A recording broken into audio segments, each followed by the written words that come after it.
ঠাকুমা ঝুলি খুলবে, মজার গল্প বলবে। ঠাকুমা ঠাকুমা একটা গল্প বলো না। আচ্ছা নাতি, বলছে চৌদাইপুর গ্রামে খেচা নামের একটি ব্যক্তি বাস করত। খুবই দারিদ্র ছিল, গাড়ি বিক্রি করে সংসার চালাতো।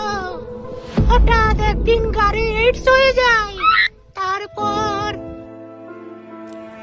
মা, আমার বন্ধু এসেছে, আজকে আমাদের বাড়িতে খাবে। এমনিতে তো আমাদেরই খাবার জোটে না, আবার একে নিয়ে এসছিস। বাবা, তোমাদের কি বাড়িতে খাবার জোটে না?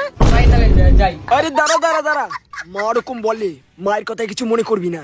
আগে তোর বাবা গাড়ি বিক্রি করে সংসার চালাতো, এখন তোর বাবা অসুস্থ। তোর বাবার ওষুধের খরচা, সংসারের খরচা আমি কিভাবে চালাই সেটা তুই একবার জিজ্ঞেস করেছিস আমাকে? তুইও তো যেতে পারিস তোর বাবার মতো গাড়ি বিক্রি করা কাজে, তাতে অন্তত সংসারটা তো চলবে। আমি বাবার মতো হতে চাই না। ওইদিকে তোর বোনটারও যৌবন চলে এসছে।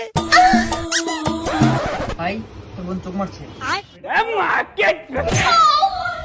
বিয়ে দিতে হবে, সেটা কি একবারও ভেবেছিস? সারাদিন নিকম্মার মতো পড়ে থাকলে হবে?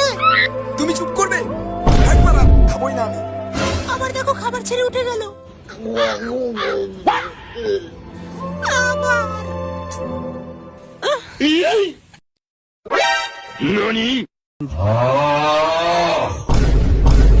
বাবার একটা রুটি দেবো?